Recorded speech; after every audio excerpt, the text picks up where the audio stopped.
This conference will now be recorded. I'm going to continue on introducing Becca Tarnas. She's an archetypal astrologer, editor of Archive, the Journal of Archetypal Cosmology. She received her doctorate in philosophy and religion from the California Institute of Integral Studies, with her dissertation titled The Back and Beyond, the Red Books of C.G. Jung and J.R.R. Tolkien. Her research interests include depth psychology, I lost it, literature, philosophy, and the ecological imagination. She's currently teaching in the Jungian Psychology and Archetypal Studies program at Pacific Graduate Institute. So welcome, Becca. Thank you. It's good to be back. Yay, she was here with us last year. And then we have Matthew Segall, PhD. He's an assistant professor in the Philosophy, Cosmology, and Consciousness program at the California Institute of Integral Studies in San Francisco. He teaches courses on German idealism and organic philosophy, and has published on a wide range of topics, including metaphysics, the philosophy of science, the evolution of religion, and psychedelics. He blogs regularly at footnotestoplato.com. So if any of you need that web address, you can ask me after the lecture. So welcome, guys. Thanks, Michelle. Thank you. Welcome. Thank you all so much for having us. Yeah, we're delighted. That, oops, that was bad.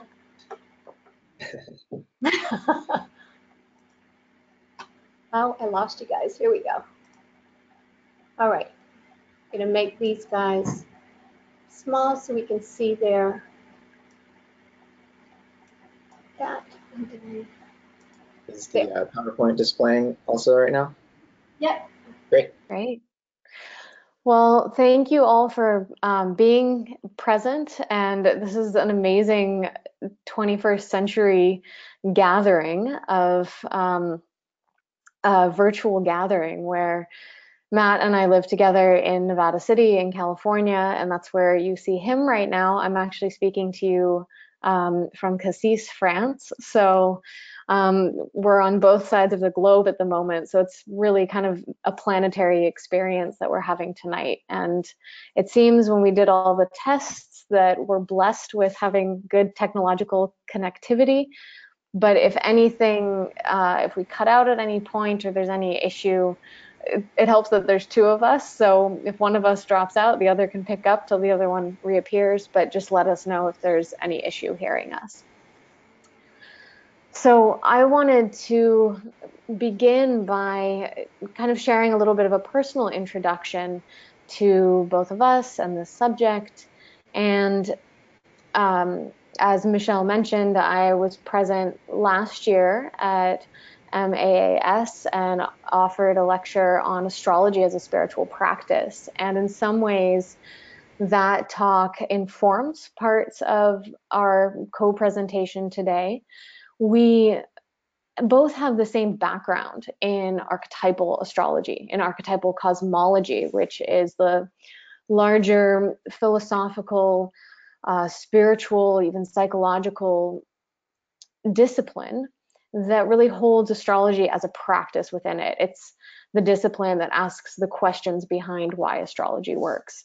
And coming out of the same graduate program, which is where we met,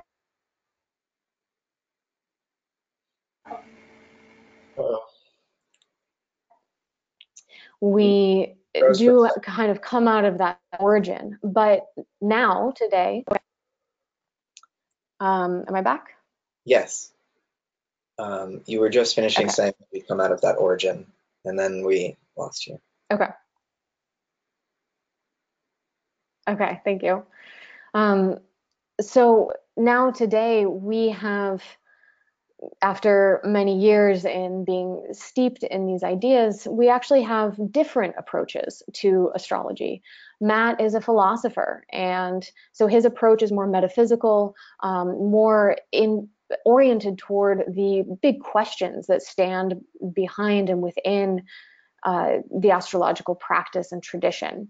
Whereas mine has become more experiential. I'm a counseling astrologer, and so the last number of years have really been informed by working one-on-one with individuals and exploring what their natal charts are and their personal transits and how those relate to what's happening in terms of the world transits, the collective archetypal zeitgeist.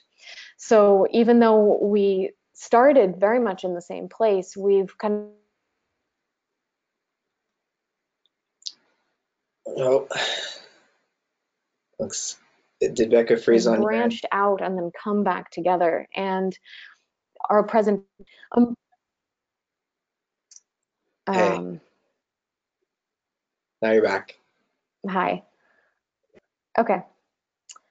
So you were saying we So branched our that origin, and now you have the experiential, I have the philosophical, and we're trying to enter into dialogue from those perspectives tonight. yeah, this presentation, it's really emerged out of our ongoing conversations with Oh, each other on this subject, and some really fundamental questions that I think always asking of astrology. How does astrology work? And that first question of what is astrology, that gave us our title for this presentation: Science, Art, Religion, ? And the question mark is really carrying a lot. And so you'll find throughout tonight that we don't have one clear answer on what it is, but rather we're exploring these three perspectives. And that second question, how does astrology work, that opens us more into the philosophical, metaphysical, and even I think she was going to say spiritual.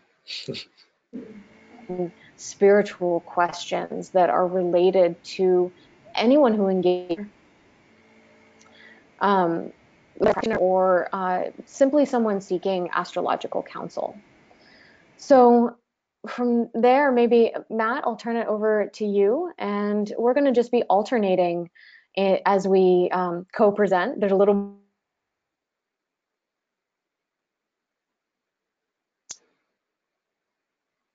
There seems to be bit a of little improvisation in how our presentations are going to integrate each other. Yeah. Thanks, Becca. There seems to be a little bit of a hiccup in your connection. I assume that's coming through on the Atlanta side of this video feed as well. So we'll work with that. But Becca, if you lose me, let me know. Mm-hmm. So Okay. if anything, maybe this will help us sort of go slowly through these ideas. You know, as Becca said, I'm a philosopher, and I approach astrology from the perspective of the history of ideas, from the perspective of what in our graduate program we call the evolution of consciousness. And so when I approach astrology, you know, I do, you know, and try to understand my own natal chart, and I track my transits sometimes, and I talk to Becca all the time about the sort of personal relationship that one can have with astrology as a practice. But I also really love, and in fact, I'm more comfortable talking about astrology from the perspective of, you know, a worldview or a cosmology, as Becca said. So when we ask what is astrology, you know, science, art, and religion are three different angles we can use to approach it. And as it turns out, I think there's also a political dimension to astrology, which I'll get into as we go along here. And you know, the reason astrology is so hard to talk about in our contemporary context, I think, is because it really implies a whole worldview. It implies a vision of the whole of things, or a cosmology, you know, is a word we would use to capture all of that. And the modern world kind of lost touch with this vision of the whole. There is what's called physical cosmology nowadays, or scientific cosmology, but it only looks at the physical dimension of reality, and it totally ignores the psychological, it ignores biology, the whole living world, it ignores the spiritual. And so in contemporary physical cosmology, science is separated off from art and from religion and from politics and from everything else. And so it's difficult for us as modern people. We can practice astrology, that's one thing, if we're willing to be ridiculed by the intelligentsia and academics and scientists. But even if we're practicing astrology, it might still be difficult for us to explain how it works. And so Becca and I are going to try to get into that a little bit tonight. And I think the reason that it's difficult for modern people to understand astrology is it emerged out of a context wherein, for ancient people, they didn't yet separate these different disciplines, these different spheres of human activity. Art, science, religion, and politics were all compact, you might say. There was a unifying or holistic worldview that included all of them. And so for us to understand astrology historically, we need to make use of the philosophical imagination. So Becca and I are going to try to invite you into that way of approaching astrology imaginatively, which is to say, while it has scientific dimensions and religious dimensions and political dimensions, it's also a participatory process, astrology, that requires us, and it's not just opening our minds, it's opening our hearts. It's coming to engage in a different form of perception. So one of my favorite philosophers, Alfred North Whitehead, says this. He says, echoing Aristotle, that philosophy begins in wonder. And he says, at the end, when philosophic thought has done its best, the wonder remains. And so in attempting to ask philosophical questions about astrology, I'm certainly not trying to explain it. It's a mystery that we're participating in. Philosophy isn't trying to explain away anything. It's not trying to get rid of wonder, at least not the way that I approach and understand philosophy. And Becca, if you want to jump in at any time, let me know.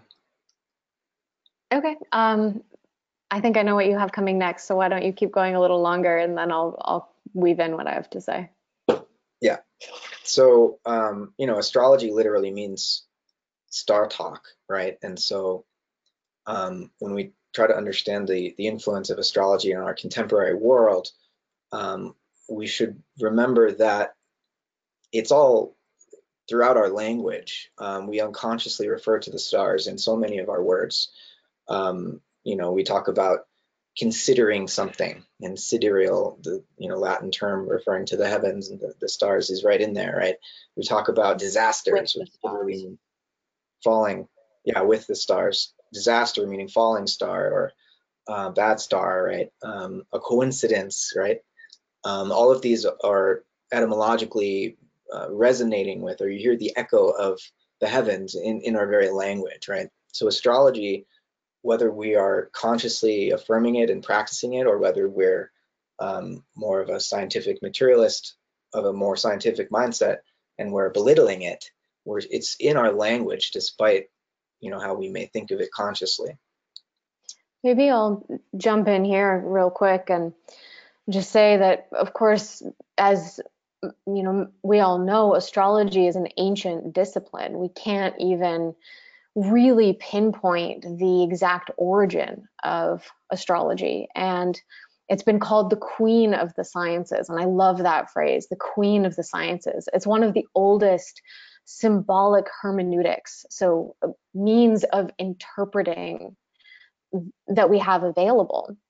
And I really like definitions. You're going to find them throughout this presentation: definitions, etymology, and just to begin with a clear definition of what is astrology. And we'll of course keep unpacking that, and that's maybe an eternal question: what is astrology? But I would say, to give a kind of succinct definition, that astrology is the interpretive study of the heavens. So discerning correlations between the cyclical alignments of the planets, and the archetypal patterns of human experience. So that's one kind of succinct definition. And of course, even though it is this ancient discipline, this queen of the sciences, as Matt was speaking to, astrology has been intensely rejected by the modern Western paradigm, as I'm sure all of you sitting here have experienced at some point or other. There are those people who cannot even deign to have the conversation with you if in any way you give validity to astrology. It's considered the paragon of superstition in our supposedly rational age. But of course, astrology has emerged in various cultures all around the world and seemingly independently. It's not like there's one single source. We have Western astrology, we have Vedic and Chinese astrology. Hellenistic astrology emerged from the marriage of Egyptian and Mesopotamian astrology and evolved through medieval European astrology. And then, of course, in the West, we have modern Western astrology, which in many ways has been informed by depth psychology. Now we have such a myriad of astrologies that we have to refer to them almost in plural. So this is a multi-branched tree or bush even that has its roots in the dim, faded past. Right. Matt, if you want to. Sure. So, often when you pick up a book on the history of astrology or astronomy, and because in the origin of these sciences, they were distinguished but not separated.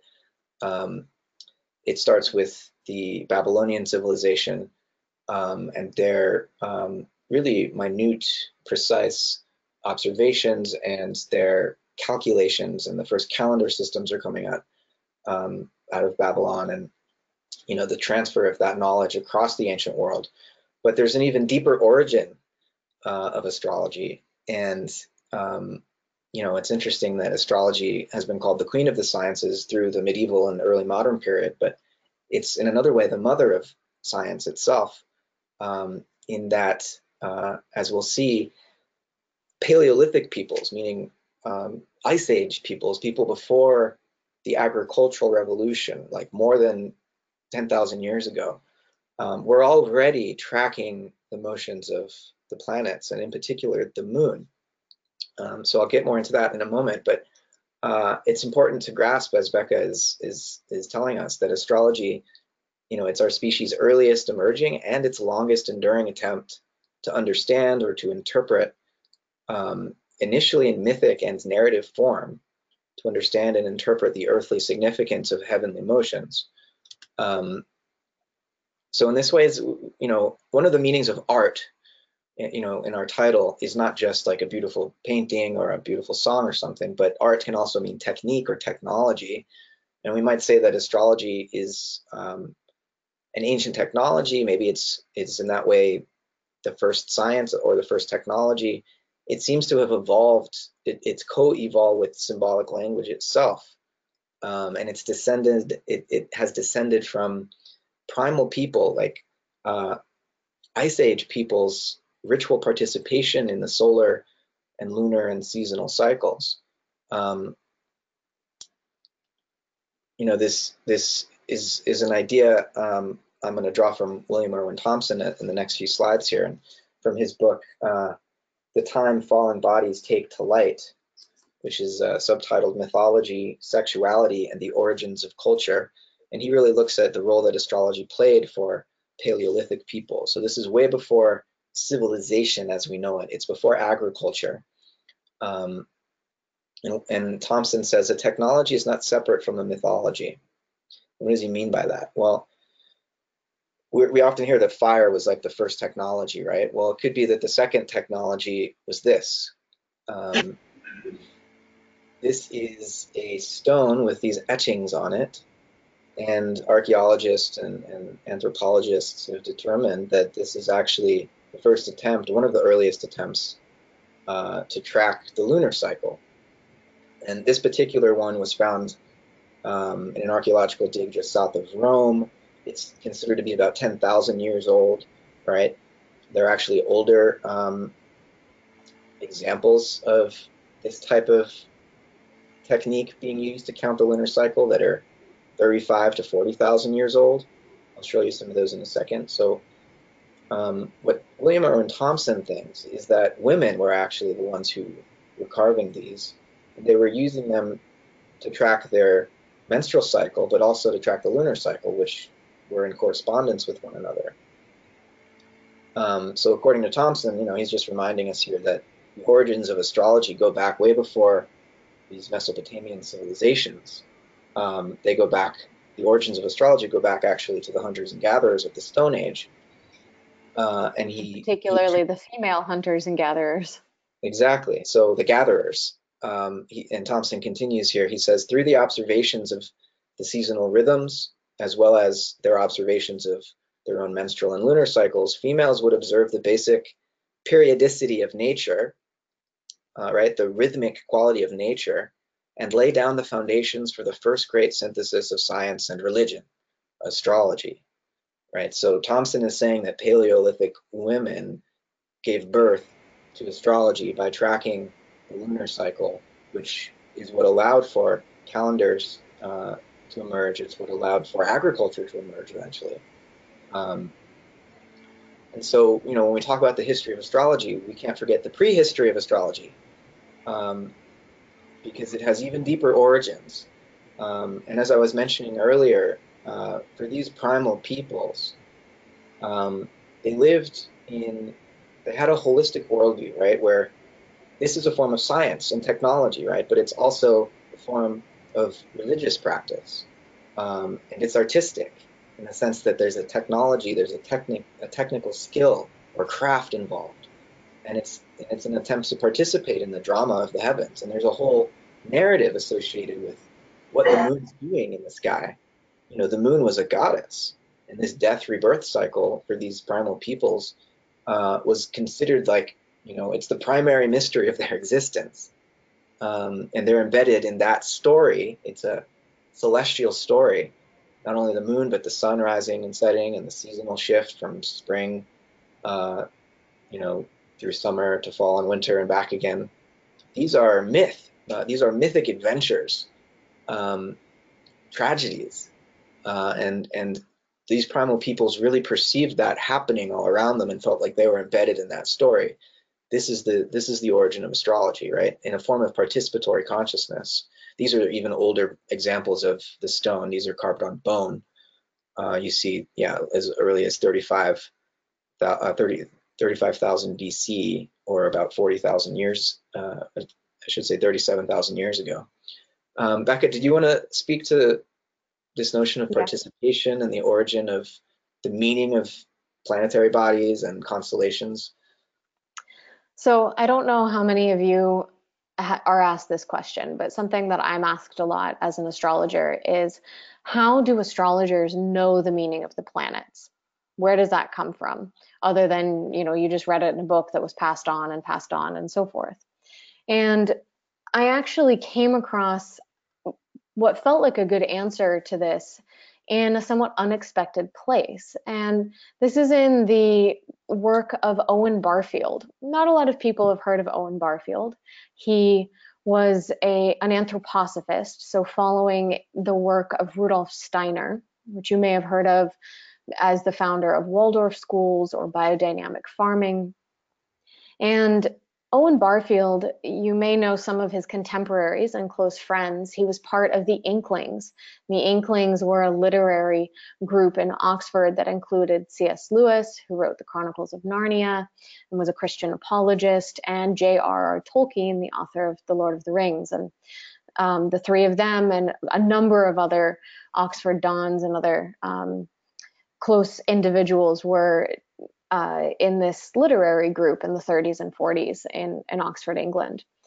And Barfield speaks about this idea of original participation. And Matt's already been describing it, that original participation is a different kind of consciousness, human consciousness, in relationship to the physical world.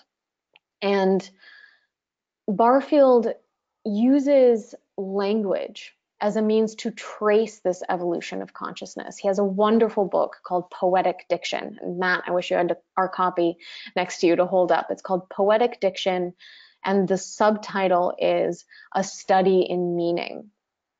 And Barfield was looking at words and how their meanings have shifted through history. So in his time, most philologists, people who study language, thought that abstract words like spirit or love or something that refers to an abstract concept, that these words were originally metaphors for physical objects.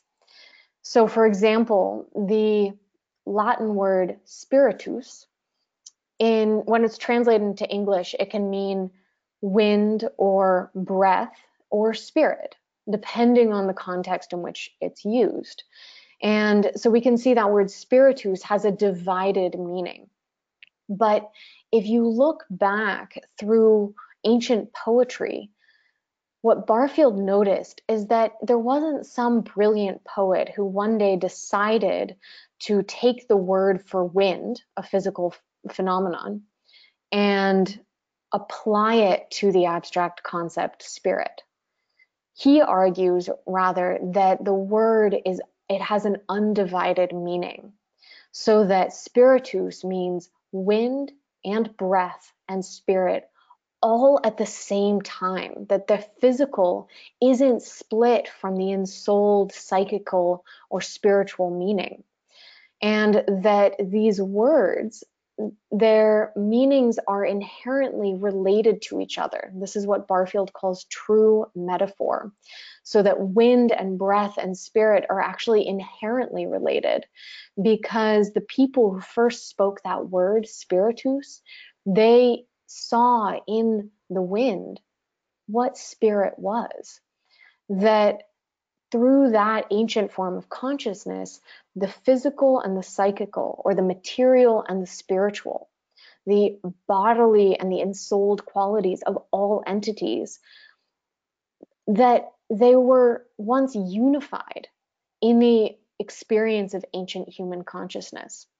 Now, for me, in our contemporary consciousness that's been through modernity and so forth, I can't even speak to you about what this is like without referring to a kind of both and situation. I have to talk about physical and psychical, but I'm trying to actually get you to imagine what a word would be like where those meanings are completely fused.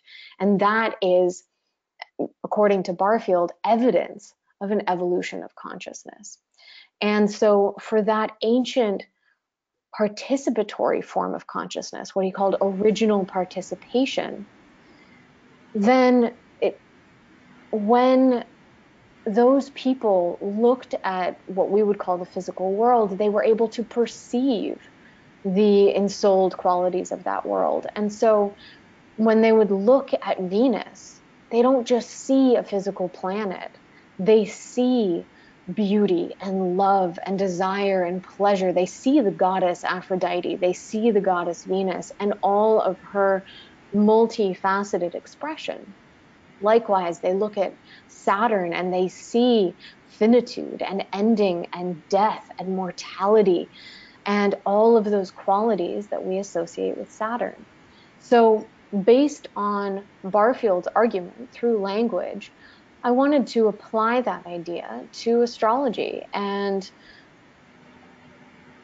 posit the idea that maybe that is how we know the meanings of the planets. That is how we know the meanings of the signs, because to the consciousness that was, it's not even necessarily right to say developing astrology, rather discovering or co-creating astrology, that this is inherently emerging. And as a way of understanding what these planetary bodies, not just what they mean, but who they are. And what's extraordinary is that now, today, when we practice astrology, those meanings still work. So they clearly perceived something that was true. And you know that phrase, the music of the spheres, it's such a beautiful phrase. I would say that that isn't a metaphor. The music of the spheres refers to this kind of original participation, this ancient consciousness that could actually hear the music of the spheres. And there are still people on this earth. For example, the indigenous people of Papua New Guinea can actually still hear this music. And now, of course, in modernity, human consciousness has lost the ability to hear that music. The stars are silent for so many. But what I think today astrology allows us to do is, maybe not all of us can hear the music, but astrology allows us to read the score of the music, and we can play that music again and hear what the music of the spheres originally was. Yes, beautiful. Thank you, Becca. So astrological meaning is derived from this participatory relationship that primal peoples had. And there's a way in which language, the evolution of language, gives us a great example of how meaning, which was originally perceived in the elemental world, in the universe around us, was slowly, it's as if that meaning was withdrawn more and more to only be in words, to the point now where, as modern human beings, we think we're the only meaning-making, meaning-seeking creatures in the universe, and that our language, English, the alphabetic languages, or whatever language we happen to use, is the sole locus of meaning in the whole universe. And what Becca is speaking to is the way that, well, our language evolved, and when we trace back that evolution, we see that certain words like spiritus or like wind had a more enchanted meaning originally, where the physical and the mental that we're so used to separating were actually unified.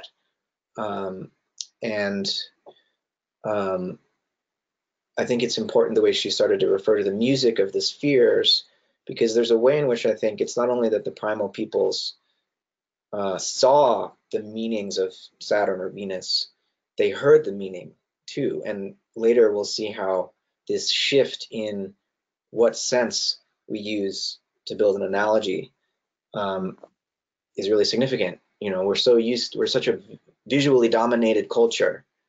A lot of our metaphors for knowledge and for, you know, how we understand reality have to do with vision. But if we switch to an auditory register, an auditory imagination, I think we begin to see how this participation in the meaning of the movements of the planets, how it might make more sense. So we'll return to that later.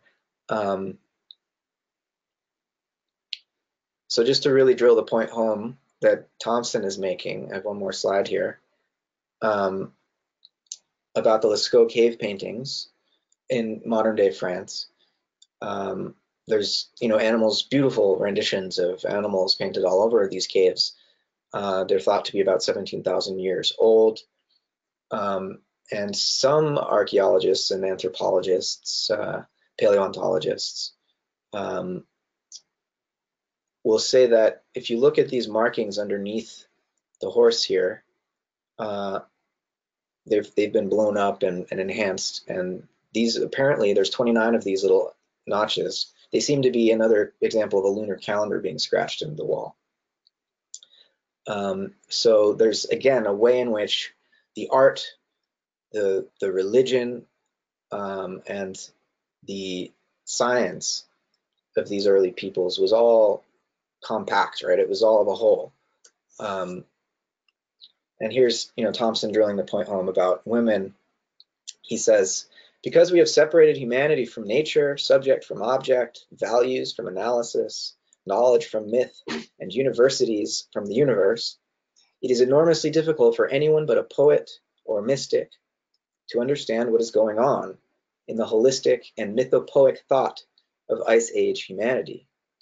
The very language we use to discuss the past, and here he's thinking of anthropologists, usually male academic anthropologists, the language we use to discuss the past speaks of tools, hunters, and men, when every statue, and here's a picture of the Venus statue, which are very common in the late Paleolithic world. When every statue and painting we discover cries out to us that this Ice Age humanity was a culture of art, the love of animals and women. You know, there's evidence to suggest that prior to the emergence of agriculture and patriarchy, there was a matriarchal society or matriarchal societies. And while maybe something is always gained in the course of the evolution of humanity and the evolution of consciousness, something is lost as well. And so we're at a point now where we're trying to recover the whole of our history, right, and become fully human. Not just men, not just women, but fully human. So we're skipping over tens of thousands of years now to one of the famous pre-modern astronomers, Ptolemy. He died in the 2nd century of the Common Era. And so Ptolemy is inheriting Egyptian geometry and mathematics. He's inheriting Greek philosophy and science and mathematics. He's, you know, building on Plato and especially building on Aristotle. And he's taking up the practice of astrology, right? He was an astronomer and also an astrologer, because in Ptolemy's day, and for all of the medieval period in Europe and in the Islamic world as well, astrology was considered an essential part of everyday life. It was important for everything from statecraft to agriculture to medicine. You know, medical doctors in Ptolemy's day, they studied astrology as a matter of course. It's just part of what you do, and that was the case all the way up until Copernicus's day. You know, almost 1,300 years later, Copernicus studied medicine and astrology. So, you know, this is just to say that astrology wasn't considered. It was distinct from astronomy, but not separate. And so Ptolemy says that following Aristotle, there are 3 branches of theoretical science.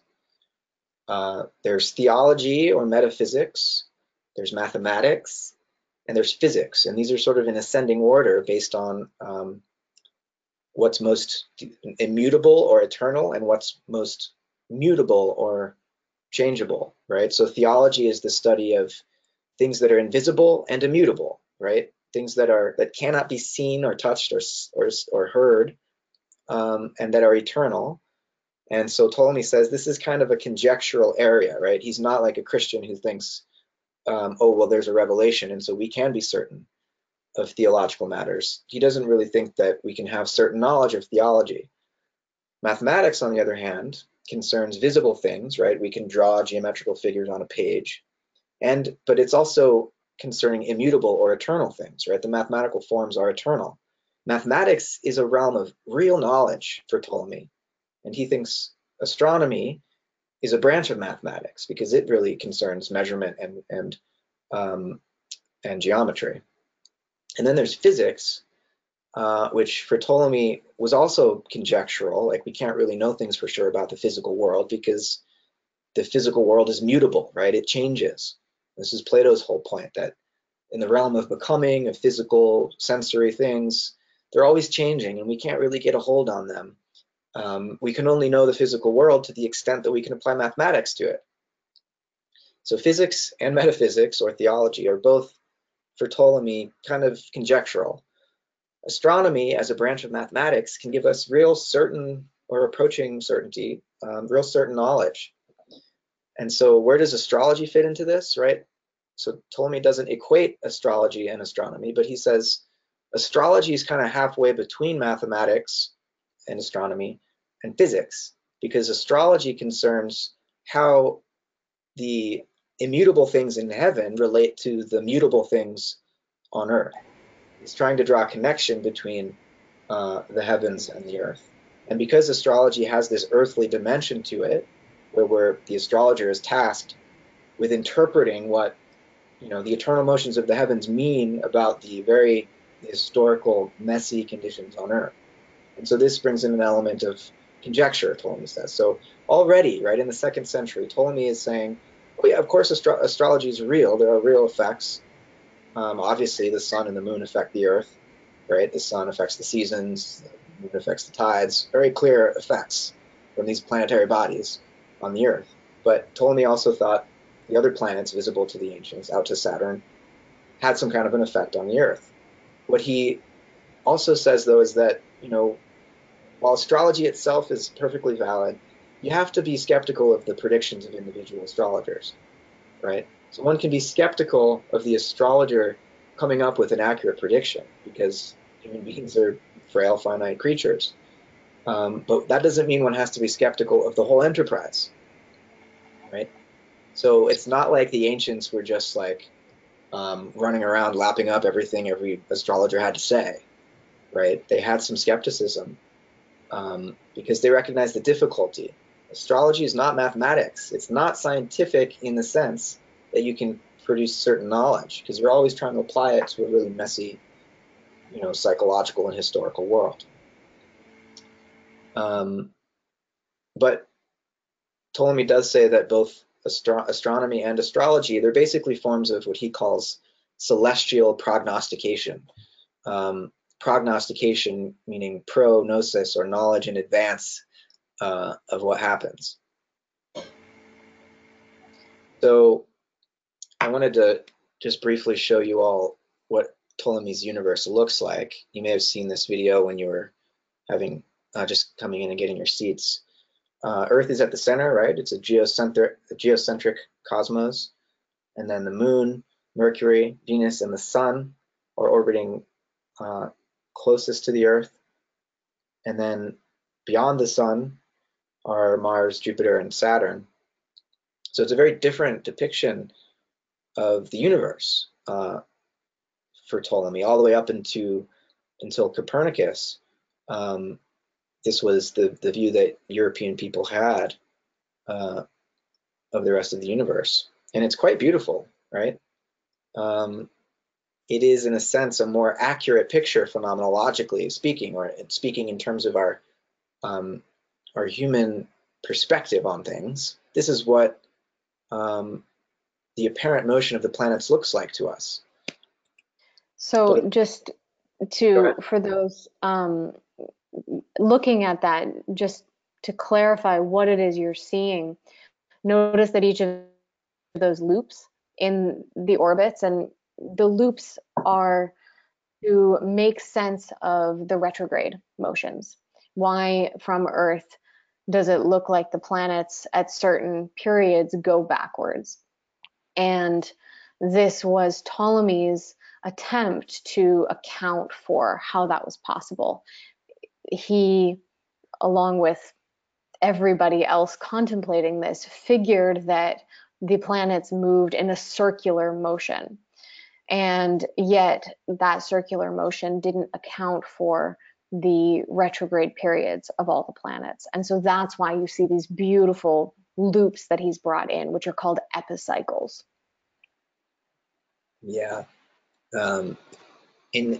Remember this image later when we start to talk about Johannes Kepler and his understanding of the music of the spheres as a harmonic resonance between the motions of the planets, because you can almost see that represented here.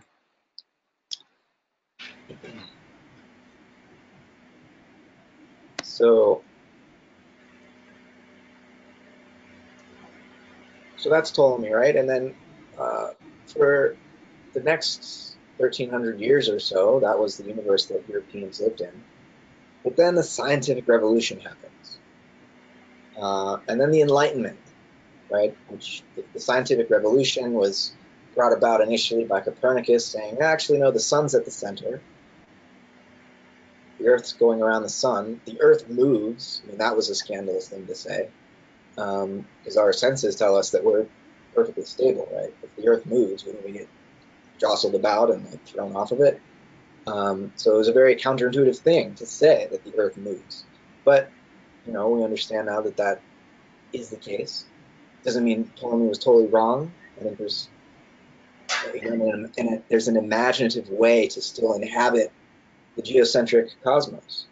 And I think nowadays we have to try to hold both in mind at once. Heliocentrism is also true, but this sort of imaginative tension isn't something that people after the scientific revolution, educated people, right? People who feel that education makes you, the elitist attitude of the intelligentsia is that astrology is nonsense, right? And this starts to become the case, especially after the scientific revolution and the Enlightenment. After those shifts in human consciousness, you're really not supposed to believe in astrology anymore. It's something that we're supposed to outgrow and discard. But of course, nowadays, according to a poll done by the National Science Foundation, it turns out that most people, especially young people, think that astrology is actually sort of, or even very scientific. So it's not clear what people mean by scientific necessarily. We'd have to unpack that, but and Becca and I will. I'll jump in. Yeah. But as you can see, astrology is today as popular as probably it ever was. So what's going on here? We'll get more into that, but I think Becca wants to jump in here. Yeah, I think it's interesting that astrology today is dismissed as a pseudoscience, which implies that it should or had been considered as a science. And of course, astrology is a discipline or practice or a technology, as Matt said, I like that term for it, that pre-exists science, that far pre-exists science. And so in some ways, by retroactively applying a definition of science to astrology, that is done as a means to dismiss it. And so this brings me to the question of, well, what is science? And the root word for science is scire, meaning to know. So that word evolves through Old French, then Middle English. It essentially denotes knowledge. Science is to know. And I believe that the person who first coined the term scientist is a man named William Whewell, and he coined the term scientist in 1833. Before that, scientists were called natural philosophers. And I actually feel like that's a maybe more applicable name to explore this question of, is astrology a science? Because of course, astrology is grounded in the natural, in nature, in the cyclical movements of the planets. And natural philosophy implies a contemplation of nature to understand what it is and how it works. And I do think it's quite striking that the impetus to understand and to calculate the movements of the planets is actually what drove the development of science and the scientific revolution, which Matt will be going into in greater detail. This word science, with its root to know, what I find interesting is that astrologers, as well as anyone seeking the advice or the counsel of an astrologer, they're doing that because they're also seeking to know about themselves, to know about their identity, their personality, their relationships, maybe even their destiny. Another star word. And so in that way, this original meaning of the word science is applicable to the drive to know and understand through astrology. Often first we want to know and learn about ourselves through astrology. But I think many of us who deepen into this study and into this practice then want to learn about the cosmos through astrology. So what begins as an inner quest then turns and becomes an outer quest. So to give another kind of basic definition of science, science is the intellectual and practical activity encompassing the systematic study of the structure and behavior of the physical and natural world through observation and experiment. You don't have to remember all of that, but that's kind of just a fundamental definition of science. And then I wanted to look at, well, what's the definition of the scientific method, which is the method that stands behind science. And it's a method, a procedure that has characterized natural science since the 17th century, so back when it was called natural philosophy, consisting in systematic observation, measurement, and experiment, and the formulation, testing, and modification of hypotheses. Now, a number of decades ago, I was going to say years ago, a number of decades ago, a statement came out titled Objections to Astrology. And the statement was signed by 186 scientists, many of whom were astronomers. And they were all signing this statement, essentially denouncing astrology. And the main reason they were doing this is because they were saying there's no physical mechanism by which the correlations of astrology could be explained. So this is the reason. And one of these scientists even said that he takes it upon himself to every 5 years publicly denounce astrology. And now other scientists refused to sign this statement. Carl Sagan was someone who famously refused to sign it, not because he thought astrology is valid, which he makes clear in his writings, but because this statement was authoritarian. And that dismissing astrology on the basis that there was no physical causal mechanism wasn't actually in itself convincing. It wasn't enough. And I think that this statement really goes against the founding principles of the scientific method.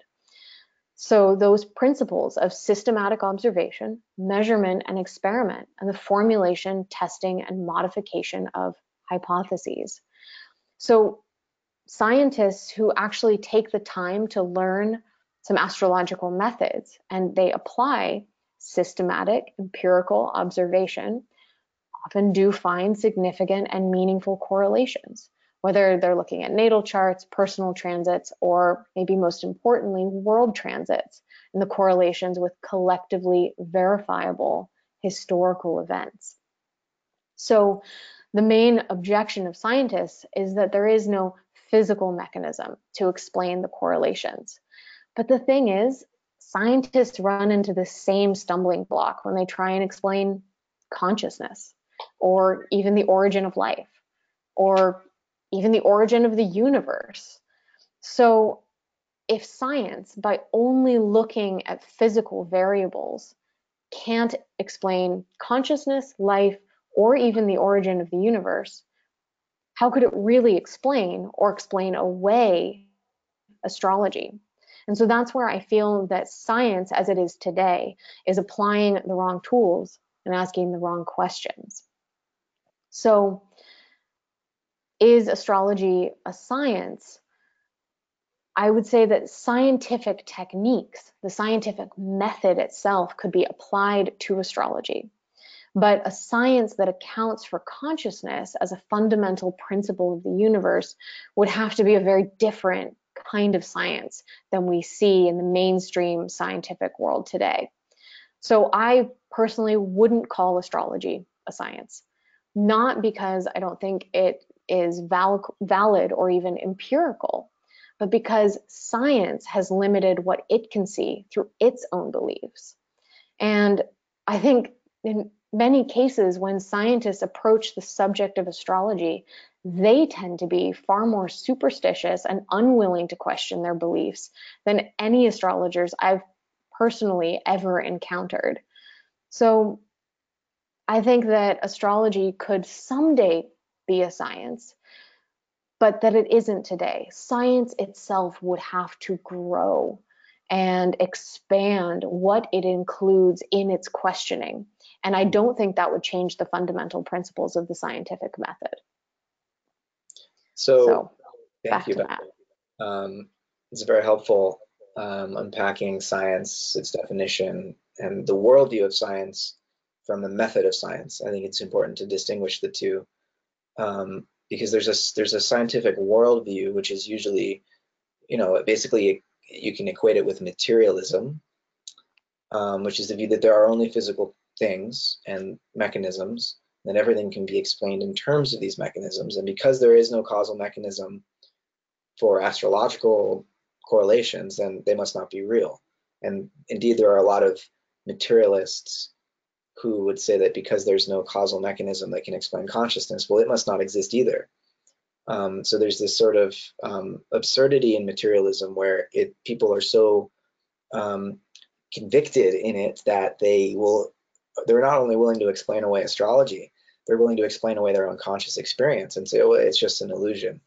I'm not really conscious, you're not really conscious. I mean, that's the lengths that materialists will go to hold fast to that worldview.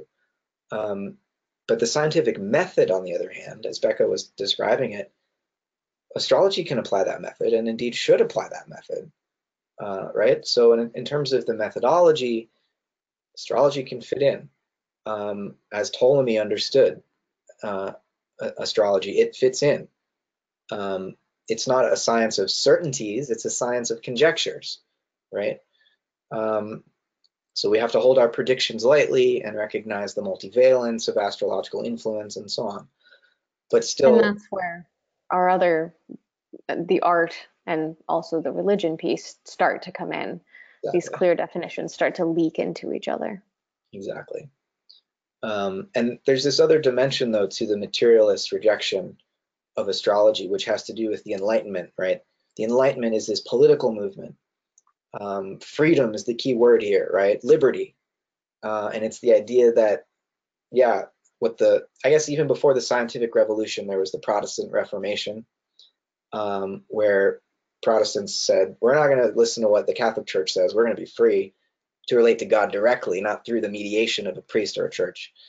The Enlightenment is sort of a supercharged Protestant Reformation, or a repetition of the same impulse to say the individual is sovereign.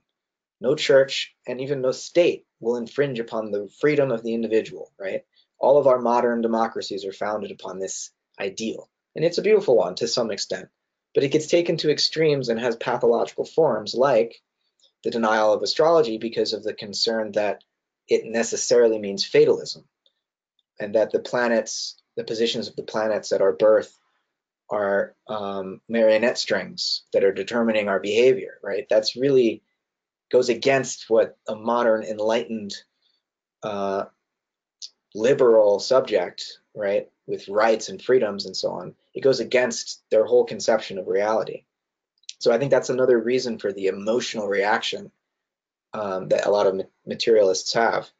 But there's already a kind of splitting that occurs in this type of mentality, this caricature I'm painting of the materialist, because of course I just said earlier that the materialist who rejects astrology also rejects consciousness and free will, which would go out the window with consciousness, right? So generally you'll find materialists still in the political realm will defend freedom and rights and a notion of a free subject, right? Even while in the scientific realm, when they put on their white lab coat and their scientist hat, they'll say, well, there's really no such thing as freedom, right? This is why in the modern world, when science, art, and religion and politics all get fragmented and separated into their own little, watertight compartments, we don't really have a vision of the whole of things. We have parts and everything's broken, right?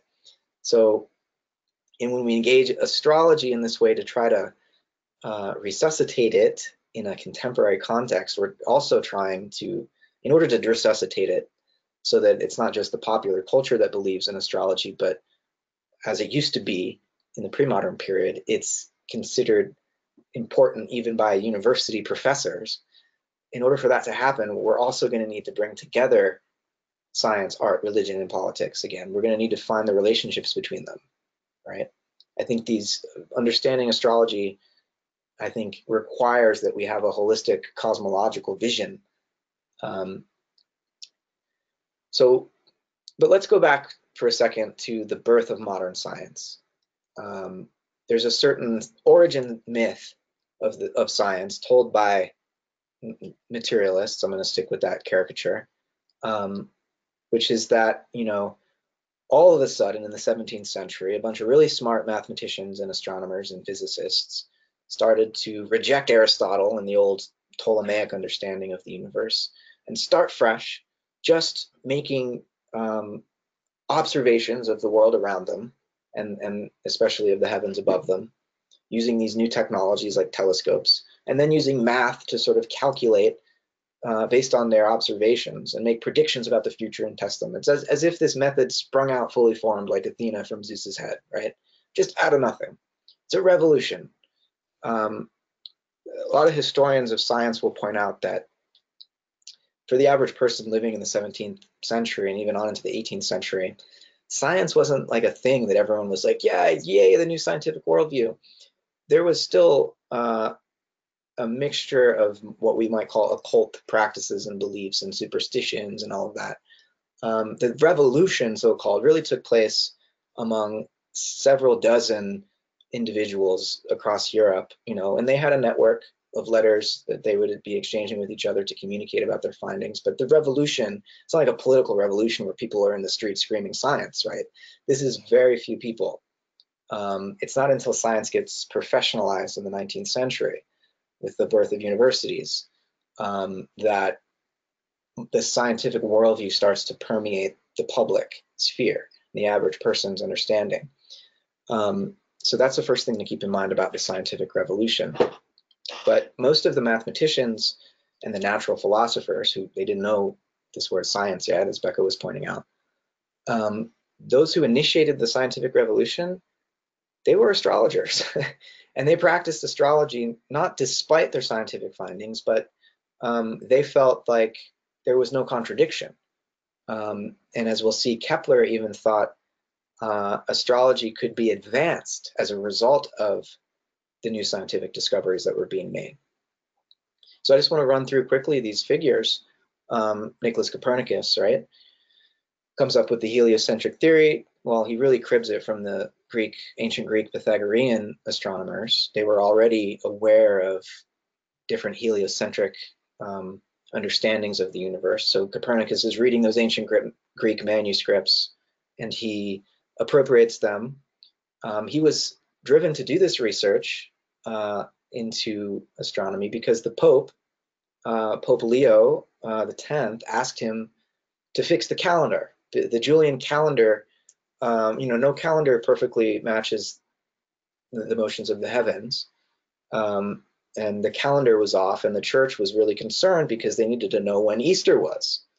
And so the Pope asks Copernicus to reform this liturgical calendar, this ritual calendar. So still in the 16th century, the Pope asks an astronomer to help him fix this sacred calendar that puts human society and human beings into relationship with the heavenly spheres. So there's this understanding that a participatory understanding, right? Even in the 16th century, the Catholic Church has this participatory understanding that, wow, we need to get the calendar right, so we celebrate Easter at the right time in correspondence with the heavens, right? So Copernicus makes his big scientific discovery because the Pope wants to make sure the calendar is still aligned so that the ritual works, right? So that Christ can really come back to life, right? There's this understanding of ritual as a participation in these mythic stories, which are also astrological stories. So that's the background of Copernicus, right? Yes, he makes a great scientific discovery, but there's a larger religious and political context. And then Giordano Bruno, similarly, the origin myth of science says that Bruno was burnt at the stake for his heliocentric view because he was a follower of Copernicus, and the Catholic Inquisition thought that it was his scientific activity that was really upsetting. And because he wouldn't let go of his Copernican view, they had to burn him at the stake. But that's not, if you read the Inquisition papers and about his trial, and this is an argument that a famous scholar at the University of Chicago, Frances Gates, makes, and what she says is that Bruno was burnt at the stake for political reasons. In the late 1500s or in 1600, there were religious wars raging across Europe between Protestants and Catholics, and there was a figure in France named Henry of Navarre who would become King Henry IV eventually after Bruno died. And Bruno wanted to help Henry of Navarre, who was an enemy of the Catholic Church, become king because he was more tolerant of different religious views. The Catholic Church obviously was not happy about Bruno trying to help Henry of Navarros, because the Catholic Church had no interest in religious pluralism, right? The Counter-Reformation was in full force. The Catholic Church was really clamping down and having all these inquisitions. And so Bruno was burnt at the stake really because he was a traitor, political traitor against the Catholic Church, right? The scientific origin story, and you see this story told in like Neil deGrasse Tyson's big series on Fox, the remake of Cosmos, which was Carl Sagan's series originally. It's in all the science textbooks, right? Bruno's a hero of science. He burnt at the stake for his beliefs in the new Copernican view. He did have a Copernican view. The church didn't like it that much, but that's not why they killed him. So again, there's a political dimension here that's easy to lose sight of. What Bruno really thought is that this heliocentric discovery was, in effect, a divine revelation that heralded the imminent emergence of a new sort of civilization, of a new church, and of a new humanity, right? That we realized that the human mind was able to affirm that the sun is at the center, for Bruno had this profound revelatory significance that would alter the whole political arena and how human beings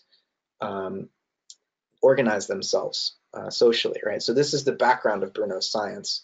It's a lot more complicated than you usually hear when you hear about the history of science. And then there's Kepler and Galileo, and I'm going to go a little bit more into detail because both of them were really fine astrologers. So, as well as astronomers. But the point is, Galileo and Kepler continued to practice astrology, right, like woven intimately into their astronomy. So Galileo publishes Sidereus Nuncius. The translation is Starry Messenger, in 1610. And in this book, he's not only turning his telescope for the first time to look at the moon and seeing that, well, contrary to Aristotle, it's not a perfect sphere. The moon has craters and mountains, and these are Galileo's drawings. He also turns his telescope up to look at Jupiter, and he discovers moons. He didn't call them moons. There was no plural for luna at that point. He called them planets. But he names them, or he called them stars, I should say. He names them after a benefactor that he is seeking, Cosimo Medici II. He calls these satellites orbiting Jupiter the Medicean stars, and he writes in his dedication to this book, The Starry Messenger, he writes to Cosimo Medici himself, and he says, "The maker of the stars himself has seemed by clear indications to direct that I assign to these new planets your Highness's famous name in preference to all others. For just as these stars, like children worthy of their sire, never leave the side of Jupiter by any appreciable distance, so clemency, kindness of heart, gentleness of manner, splendor of royal blood, nobility in public affairs, and excellency of authority and rule have all fixed their abode and habitation in your Highness." So he's really sucking up to him here, right? He really wants to become a patron, to win the patronage of Cosimo Medici. But he's not only comparing the qualities of Jupiter to Cosimo's rule over Tuscany and Florence. He actually looks at Cosimo's natal chart, which you'll see here. And in his dedication, after he says what I just read to you, he looks at Jupiter's placement in Cosimo's chart and says it makes sense that these new stars orbiting or satellites orbiting Jupiter would be named after you because of how well placed your Jupiter is. So he's appealing to Cosimo's natal chart to even further flatter him. Basically, Galileo's saying, I gift these moons to you, Cosimo, because Jupiter's placement in your chart makes it appropriate that you should be the rightful heir of these these new monuments to your glory up there in the sky. And Not a actually, bad placement. it's not, right? This is You're not lying. Galileo's drawing of Cosimo's chart right here. This is an interesting way, this square shape that they used to draw charts in a quick way. Maybe some of you. No, they still do. Oh, There's still charts drawn this way, awesome. and they're very beautiful. And the Vedic system uses this style still, and you can find them in the West as well. Right. And it's interesting, Becca, you mentioned that actually that is a pretty well-placed Jupiter. That's significant for Kepler, as we'll see in a second, because where did Galileo learn to seek the patronage of a wealthy and powerful person? He learned it from Kepler, who was also seeking the patronage of a wealthy and powerful person, the Holy Roman Emperor, Rudolf II. And this is Kepler's book, Astronomia Nova, or the New Astronomy, which was about the orbit of Mars. And he's using Tycho Brahe's data here to come up with a new theory of the orbit of Mars. This was published 1609, just a few months before Galileo published Star and Messenger. So Galileo read this book. He and Kepler were exchanging letters and kind of like friendly enemies, kind of competitive, but also trying to help each other, but not too much, because they wanted to each be, the one to make the new discovery without being influenced by the other. But Galileo is reading Kepler's dedication to Rudolf II, this guy. And again, he not only basically gifts Mars to the Holy Roman Emperor, but he relates it to Rudolph's natal chart. And I don't have a picture of his natal chart here, but it turns out that commentators on this dedication that Kepler's right have pointed out, his placement of Mars isn't actually that great. And so Kepler is kind of fudging it a little bit. Galileo didn't have to fudge it because Cosimo's Jupiter was actually well placed. But again, Kepler he's an expert astrologer, but he's here trying to win political favor through the practice of astrology with this powerful person so he can continue his scientific work, right? So this is the political dimension of astrology. Whoops. You want to add anything, Becca, before I go to the next slide? No, go ahead. My next material is bringing in the art dimension. Oh, great. Okay. So this is a little excerpt about how astrology was understood and practiced in the early modern period, within which all of these early scientists were living. And Newman and Grafton, from their book Secrets of Nature, write, "Astrology formed more than a set of abstract theories and beliefs. It was also a coherent body of practices, strongly supported by institutions. Modern economists retain value to employers, even when events overtake or refute their concrete forecasts about currency, interest rates, and stock markets. Similarly, the Renaissance astrologer retained his perceived authority and utility even when his individual predictions failed. Trying to understand the society and culture of early modern Europe without taking astrology into account is exactly as plausible as trying to understand modern society without examining the influence of economics and psychoanalysis." So astrology was so finely woven into the texture of society through the scientific revolution. And while the intellectual elites came to deny it after the Enlightenment, it continues to this day to be finely woven into the texture of our society, right? Ronald Reagan and Nancy Reagan would consult an astrologer regularly when he was in the White House as the president. And so even astrologers have always been close to the seat of power because astrological predictions have tremendous implications for people in power, when to make the right decision, or when to make a decision and what the right decision is. So I'm going to now talk a bit more about Kepler, and then Becca will lead into the discussion of art, I think, quite nicely. So Kepler wrote a number of books on astrology, One was called The Harmonies of the World. One was called was called Mysterium Cosmographicum in Latin, which we might translate into The Secret of the World or something like that, the mystery of the cosmos. And as a result of these new scientific discoveries, not only heliocentrism, but Kepler was understanding the laws of motion of the planets. He actually instituted elliptical orbits, you may recall. Whereas Copernicus, like Ptolemy, had circular orbits for the planets. Kepler realized, oh, the mathematical model would work better if these orbits were elliptical, and if the movements of the planets in their orbits weren't of a uniform motion, but that they accelerated depending on how close they were to the sun. This is one of his major innovations that, really, it handed Kepler's new laws of motion were handed to Newton, and Newton was a genius, but he couldn't have done any of it without Kepler.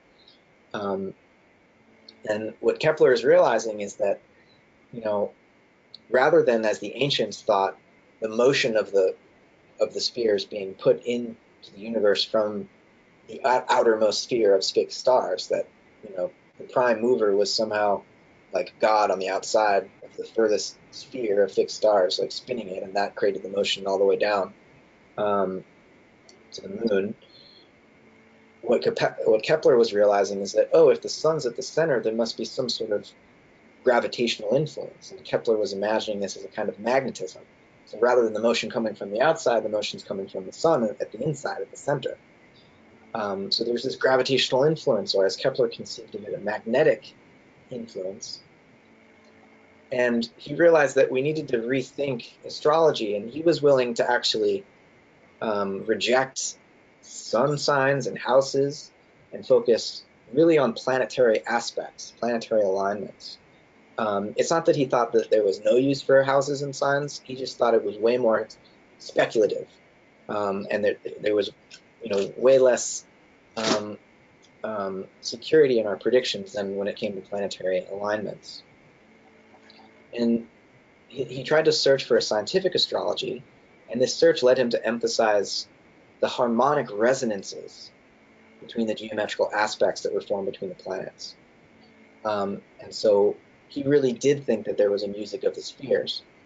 I just want to read this quote to you where you can see his skepticism to the way that astrology is sometimes practiced. Kepler is often outspoken and a beautiful writer, but he says, "It should not be considered unbelievable that one can retrieve useful knowledge and sacred relics from astrological folly and godlessness. From this filthy mud one can glean even an occasional escargot, oysters, or an eel for one's nutrition. In this enormous heap of worm castings there are silkworms to be found. And finally, out of this foul-smelling dung heap, an intelligent hen can scratch up an occasional grain seed, indeed, even a pearl or a gold nugget." So he's trying to speak to an audience that might be wanting to dismiss astrology, but he's saying, don't dismiss it too fast. Yes, I get that there are predictions that are made all the time that don't bear out, but let's not dismiss it entirely. Let's not throw the baby out with the bathwater. And so Kepler knew that there were physical influences that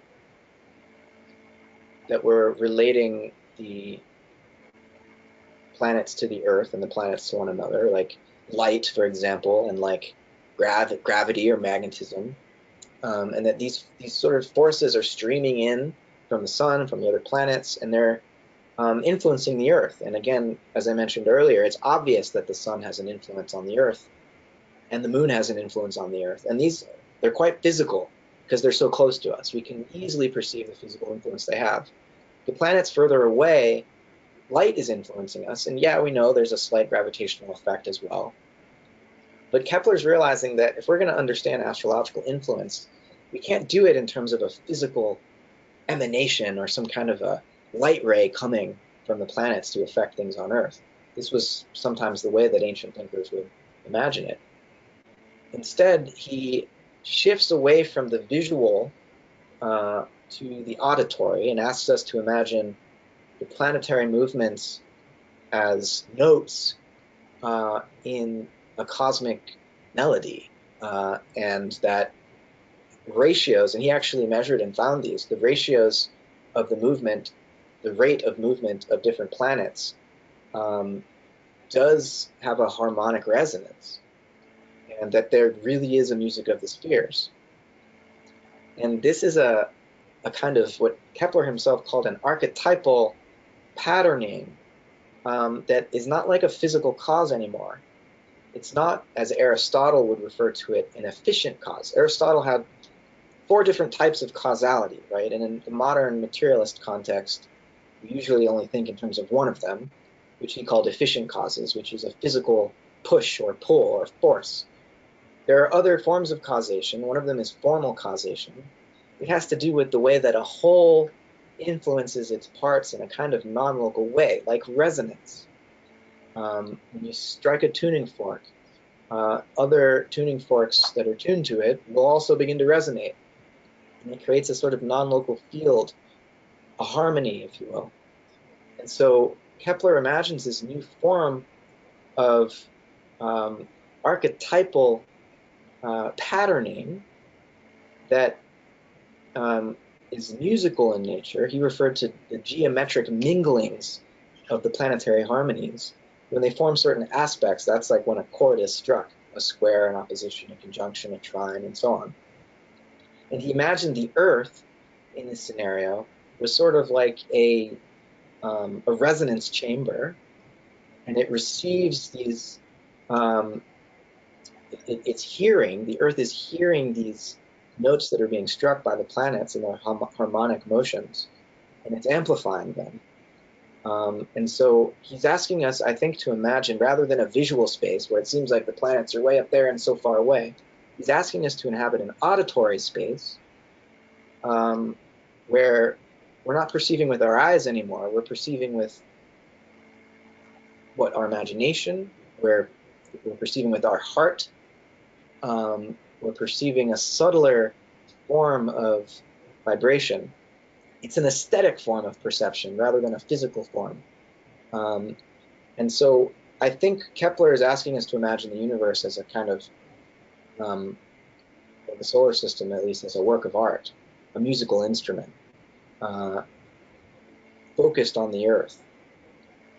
So this is a way in which Kepler is practicing astrology not only as a science, it's not only a religion relating to the gods and goddesses, but it's an artistic practice as well.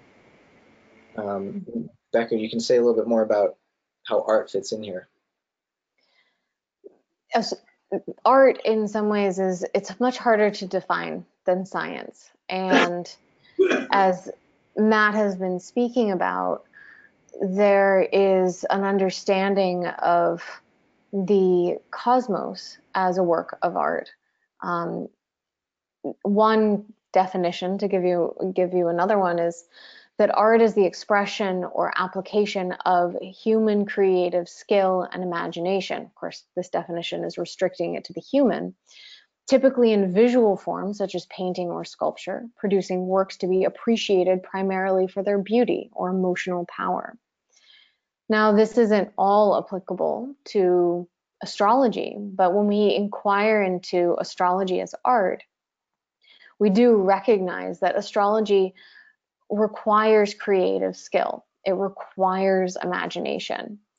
And Matt and I both wrote our PhD dissertations on the imagination, although from different perspectives. But I think one thing we would be in agreement with is that imagination is not just what is made up. Rather, imagination is a way of knowing. It is perception through images. The imagination essentially allows us to conceive of possibility. It allows us to conceive of potentialities before they are in concrete form. So in that way, anything that actually exists, that physically exists, has to be imagined first.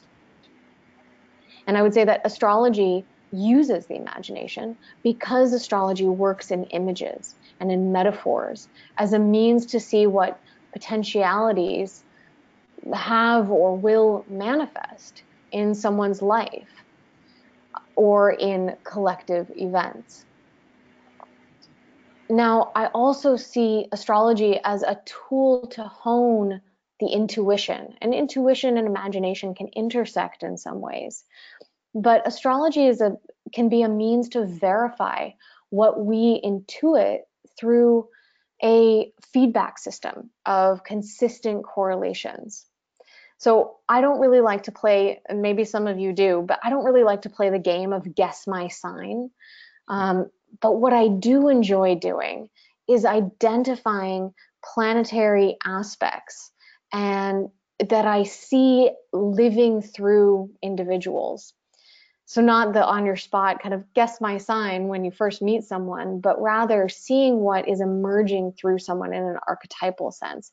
And then having the opportunity to confirm that by looking at their natal chart or looking at their intuition. And looking at their transits.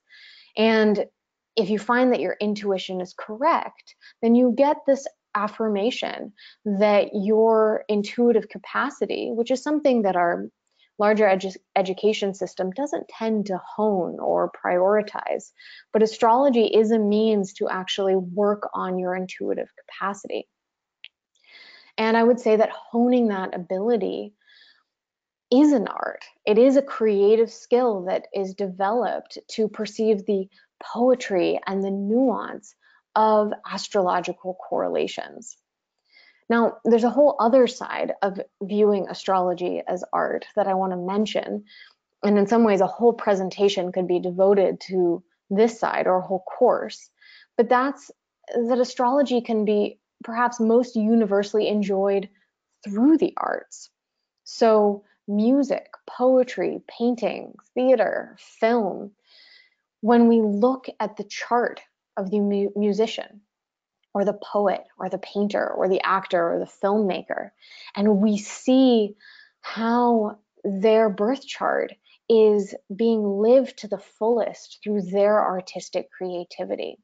Or when we look at the transits at the moment of creation of a particular work of art, when we can look at the birth chart of the artistic work itself, then we can see how the artistry of the cosmos is actually what makes human art alive, what makes it archetypal.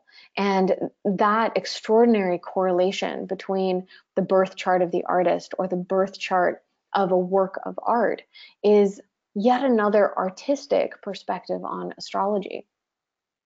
So I see the astrology as art in large part as the aesthetic appreciation of the infinite creativity of the cosmos, and that the cosmos itself can manifest the same astrological configuration, say Venus, Saturn, in a myriad of diverse and yet archetypally related ways, and being able to see that extraordinary diversity and that infinite creativity of the cosmos itself, there is an aesthetic quality to that. There is an artistry to it.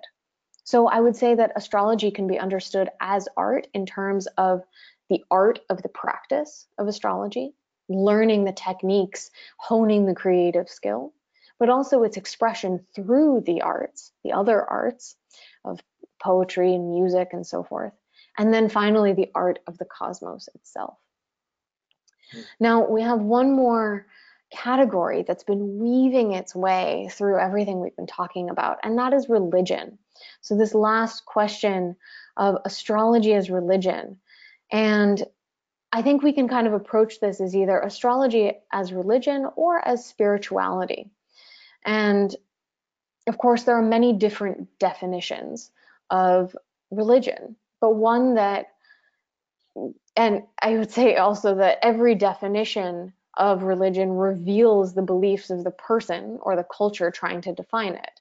It is a confession of your own background. But one definition I want to offer is that religion is a set of beliefs concerning the cause, nature, and purpose of the universe, especially when considered as the creation of a superhuman agency or agencies, usually involving devotional and ritual observances, and often containing a moral code governing the conduct of human affairs. So there's kind of 4 parts to that definition. It's kind of fun seeing Matt thinking about that as I'm saying it. And Matt, if at any point you want to come in with in dialogue with some of these points as we do bring our presentation to a conclusion, please feel free to hop in. Yeah, sure. And we're going to leave some time for conversation as well with the audience there, I hope. Yeah, we'll definitely plan to leave some time for that. So this first part of that definition, that religion is a set of beliefs concerning the cause, nature, and purpose of the universe. Well, I think one thing that astrology points to is that the universe is imbued with meaning. And perhaps we could also say the universe is patterned according to archetypal principles. So astrology is a means of coming to a greater understanding of the nature, at least, of the universe. It tells us something about the nature of the universe. Now, this next part of that definition, the universe as a creation of a superhuman agency or agencies, that kind of implies God or gods. And of course, not all religions have a God. And I think this is one part of this definition where it really depends on your religious or cultural background, whether you would include this part in what religion is. But if we look at this definition again, a superhuman agency or agencies, it really just simply implies something beyond the human being, beyond the human species. And of course, the universe itself is definitely more than human. And so I would say that what astrology indicates is that the universe itself has agency, perhaps even intelligence. So it doesn't have to imply the existence of God, but as some have argued, it could. And astrology implies that something or someone stands behind the correlations between the cyclical movements of the planets and the unfolding of human events. So some could see that as evidence of God or of a pantheon of gods. I would say, when we're experiencing a powerful transit, perhaps Pluto conjunct the sun or Neptune square the moon, our entire experience of life during that time period is colored and shaped by that transit. And as the archetypal psychologist James Hillman, the way he describes archetypes, he describes them as being very much like gods. He says, by setting up a universe which tends to hold everything we do, see, and say in the sway of its cosmos, an archetype is best comparable with a god. And gods, religions sometimes say, are less accessible to the senses and to the intellect than they are to the imaginative vision and emotion of the soul. So when we're experiencing a powerful transit, in some ways it is like we're within the domain or the realm of a god, as Hillman is saying. Now, there's that next part of the definition, that it's involving devotional and ritual observances. Now, do we see that in astrology? I would say that astrological practice doesn't demand devotional and ritual observances, but elements of astrological practice begin to take on a ritual element. So when we're tracking our transits or observing their correlations with our life experiences, that actually can become a kind of ritual as we live in rhythm with the cosmos. It's the practice of seeing the correlation between our inner experience and the outer movements of the solar system can become ritualistic. Also, working with aspects or planetary positions in our own natal charts and learning how to better navigate those dynamics in a graceful, relational, liberating, and life-enhancing manner, that also can be seen as such a devotional practice. Now, that last part of the definition of religion, that religion is often containing a moral code governing the conduct of human affairs. Maybe this element of religion is perhaps the most controversial and interesting when we apply it to astrology. This has been part of some recent dynamic conversations that Matt and I have had with each other. Does the recognition of meaningful correlations between planetary movements and human experience hold a moral or ethical dimension? I think that's a very valid question. And is astrology simply a descriptive system, a system that tells us about our traits, our experiences, maybe even our destiny? Is it only descriptive, or is it calling something forth from us? Do we have the ability to be participatory agents in relation to our astrological configurations? And I think you would get different answers from different astrologers. I would be fascinated to hold a round table of astrologers on these questions. If we're being witnessed by the cosmos itself, are we called to use the tools of astrology to become better people?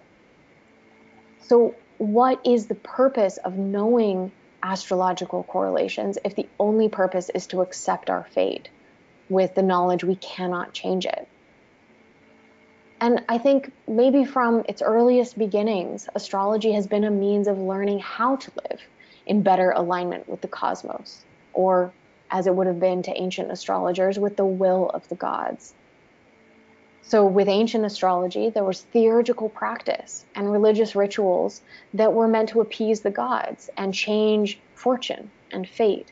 And astrology helped engage in those practices and in those rituals. Today, maybe we use different language to describe a similar phenomenon. We're using astrology to learn how to participate and co-create with the planetary archetypes. Maybe we call them that instead of gods. So we have the opportunity, at least, to evolve from being puppets on a string to dance partners with the astrological archetypes that are living through us. So, Matt, I just wonder if you have any final thoughts as we bring this to a conclusion. Yeah. Well, it's interesting from a religious perspective to speak to maybe the religion that most of us here tonight, here in a planetary sense, since we're spread across the world, but we're probably most familiar with Christianity. And it's interesting to look at what like early church theologians like Augustine said about astrology, where he thought it was to do astrology, it's basically commerce with the devil as far as he was concerned.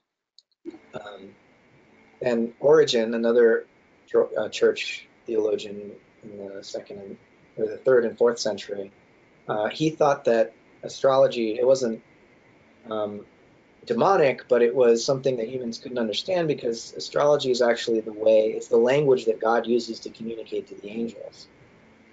So there's either this outright rejection and hatred from Augustine, or this sense that, yeah, astrology is real, but we mere humans can't understand it. So there's a Promethean dimension to astrology that I think these theologians are the Promethean in the sense of like stealing fire from heaven. Like, no, we're human, but we can know. Our mind is capable, and our heart of participating in this and understanding this language. Whereas these church fathers weren't really willing to admit that. So the moral code of Christianity perhaps forbid astrology from being practiced, whereas astrologers, some Christian astrologers too, were willing to say, no, it's a divine language, but we can actually understand it if we open our hearts to it. And so I want to leave time for us to have some discussion, but I just want to close by making a quick analogy here that Becca and I are very familiar with coming out of our graduate school and studying with Richard Tarnas, this notion that archetypal patternings related to planetary aspects are not causal. They're correlations. And in the same way that a clock doesn't, cause it to be 4 o'clock in the afternoon, it's just indicating that. Planetary alignments indicate or signify the weather on Earth, right? They signify the archetypal weather on Earth. And this is part of Kepler's shift away from an understanding of astrology as a kind of physical influence like light rays to, as I was speaking of before, an understanding of the relationship between the planets, the archetypal influences of the Earth in terms of musical resonance. Archetypal signification rather than physical causation, you might say. And there's another analogy for this that I think is important for another reason, because it highlights the participatory dimension here. A rooster crows at sunrise, right? And the crowing is sort of signifying the rising of the sun. The rooster's not causing the sun to rise, just signifying it. But in the same way, and this is the participatory twist, the sun is signifying to the rooster that it's time to crow. So, in other words, the communication goes in both directions. Modern people are willing to accept that, oh, the crow sees the sunrise and so the rooster sees the sunrise and so crows. Are we willing to imagine a universe wherein the sun's also trying to communicate something to the rooster? And so this relationship of signification, this communication, this resonance, it moves in both directions. That's kind of an image I'd like to leave us with, unless Becca wants to add anything or problematize any of that. And then we can open it up for questions for those of you there in Atlanta. I love that metaphor of the sun signifying the crow to, I did it too, the rooster to crow. Yeah, I think with that, let's open to dialogue and questions. I also have a practical need on my end where I have to plug my computer in. So I'm going to disappear for just a moment and then I'll be here for dialogue. Okay. Great. I've gone ahead and gotten rid of my PowerPoint, and so now we can just, I don't know what my image looks like on your end. Nice and big. Can you see me? Yeah. Great. So does anyone have any questions or comments? Yeah, I think this might be more for the questions. When the scientists took over from natural philosopher, calling natural philosophers, when they became this term scientists, I'm very curious to know the transition. Yeah, well, as Becca mentioned, there was a philosopher and natural philosopher, William Whewell, in the 1830s that I believe he coined this term scientist at a meeting of the Royal Society in London, probably in England at least. I believe the poet Coleridge was there as part of the meeting. He was interested in chemistry and whatnot. He wasn't himself in the Royal Society, but yeah, this term sort of emerged in conversation among some natural philosophers at a moment when science was just starting to become professionalized and they needed a name for the sort of person who does science.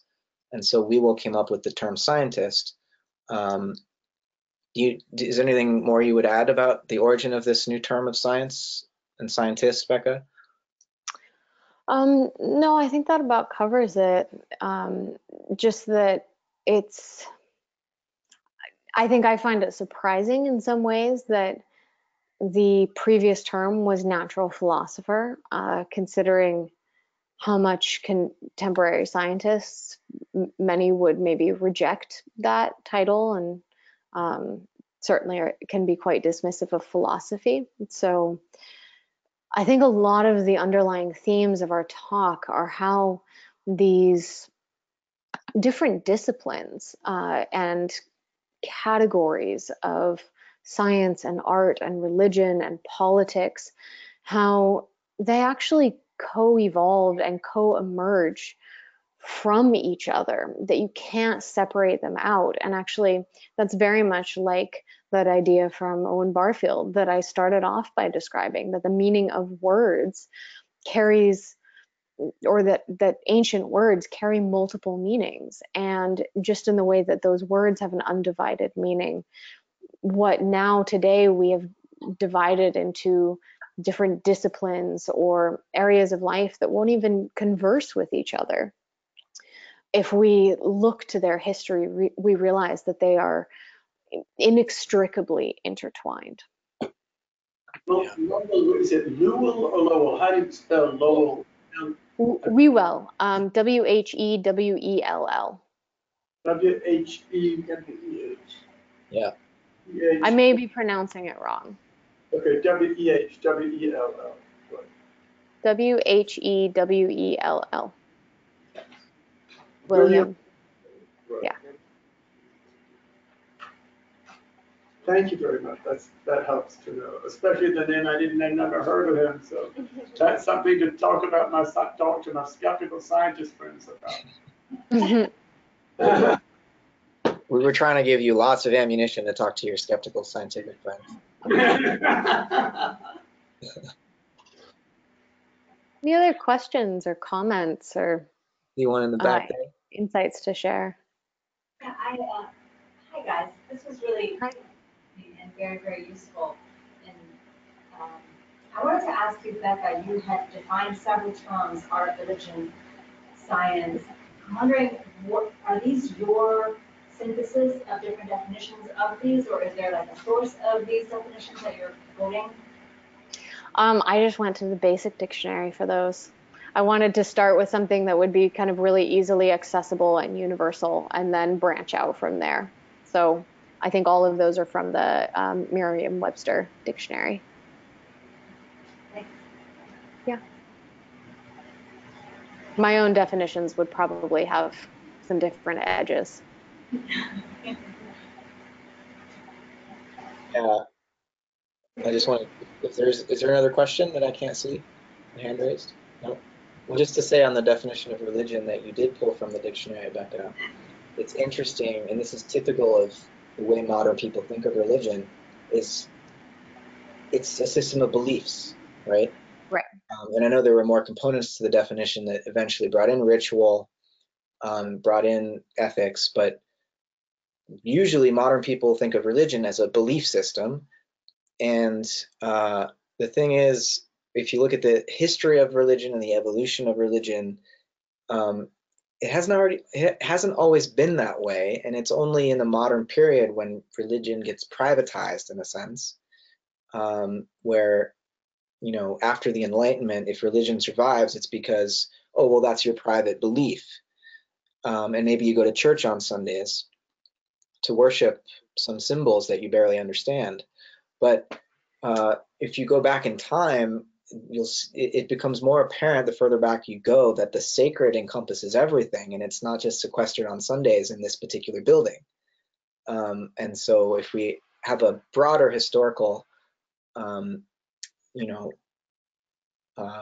picture in mind when we think of religion, it seems obvious that it actually begins in ritual participation, whether that's just something as simple as drumming around a circle, or building whole temple structures that are woven into the practice of everyday life.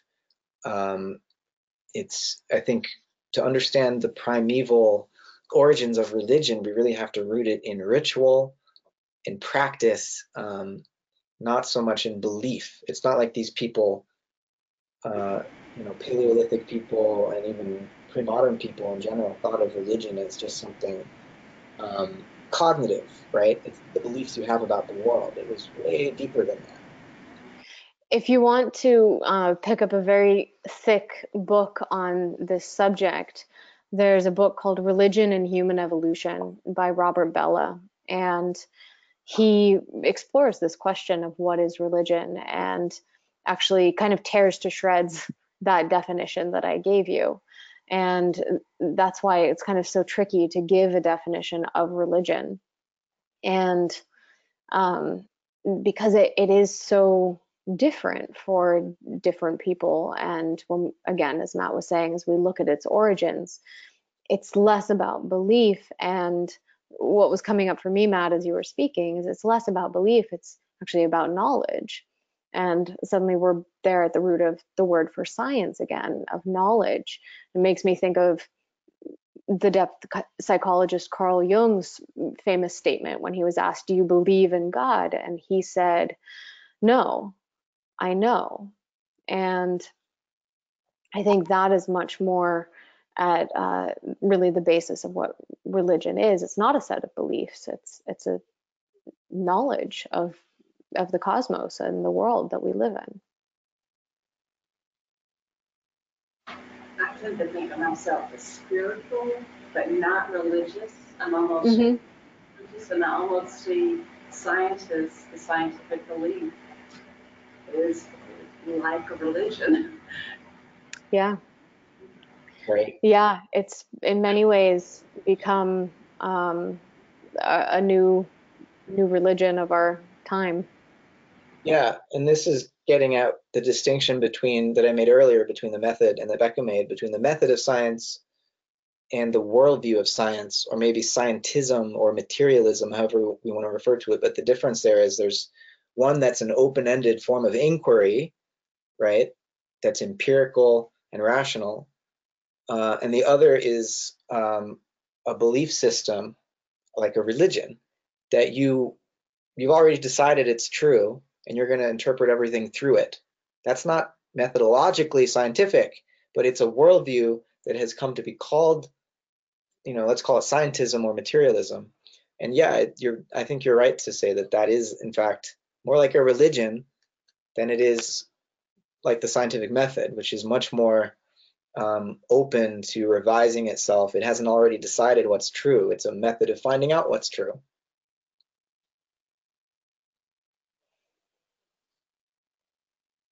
Anyone Any else? other comments or questions? Objections? One more comment. I love it when you talked about how being an astrologist is like an art and using your intuition, and as you relate to people and look at their charts and what I feel like. So I'm very intuitive, and it's kind of neat to see that as an art. It's something I've been thinking about. Oh, sorry, go on. I mean, to think of it as an art. That is something I've been thinking about quite recently, actually, is that, first of all, there are very few means in our contemporary culture of honing intuition, of practicing intuition and having it verified. And this is something that started dawning on me just in recent months, that astrology is one such tool that we can use to really develop our intuition and get to know how it's working, and that we can actually, just in the same way that we exercise a muscle, a physical muscle, or an intellectual capacity, we can exercise an intuitive capacity and have it verified. And the more consistently we, recognize consistent correlations and so forth, the more we can actually trust our intuition. And then in other situations where it comes up, we realize, oh, this is a valid way of knowing. And that it's something that we can draw upon as a true source of knowledge. Yes, I agree. Yeah. So, unless there are other questions, I really want to thank you for your attention. Oh, I see a hand coming out of the corner of the screen there. Who's the title of that book by William Irwin Thompson? The time falling bodies take to light. There's a quote, the falling bodies take to the time falling bodies take to light. Yeah. The subtitle is Mythology, Sexuality, and the origins of culture. And just to tie it all together, I was going to refer back to some of what Thompson teaches us in this book. Basically looking at the evolution of humanity prior to the Neolithic Revolution, so back into the Stone Age, right, the Paleolithic. What the story that he tells is basically that it wasn't human beings. We're used to hearing about human beings domesticating nature, and what Thompson is revealing is that actually the stars domesticated humans. The stars, the motions of the planets through the fixed constellations, taught us everything that we know about agriculture, about mathematics. All of science was born, and all of language and myth and culture itself out of our observations of the motions of the heavens. So humans were domesticated by the stars, right? These early humans, they picked up on the music of the spheres, they organized their lives around its musical score, and the rest is history, right? So it's a bit of a shift in our sense of, well, who's really in charge here? And of course, in our contemporary context, we don't want to think of the stars as determining us anymore. But there's a relationship here, and human beings are not the only intelligent agencies in this universe. Did we lose Becca? We did. Oh, well, I'm glad her internet connection worked for exactly as long as we needed it to. So, yes. Here, I have to say that this presentation is a presentation that I've agreed with every word that's been uttered, which I cannot say for most presentations. So, and this is Michelle talking. So I don't know if you can see me. I don't think you can. But thank you. That's wonderful.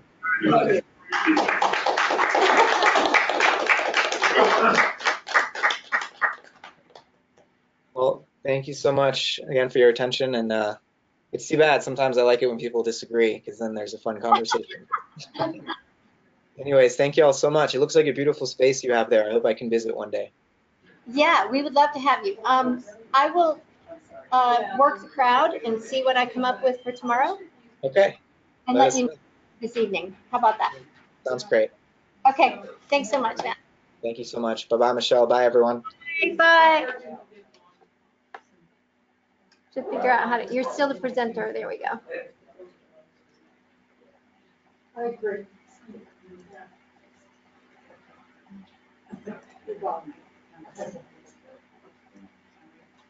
Yeah.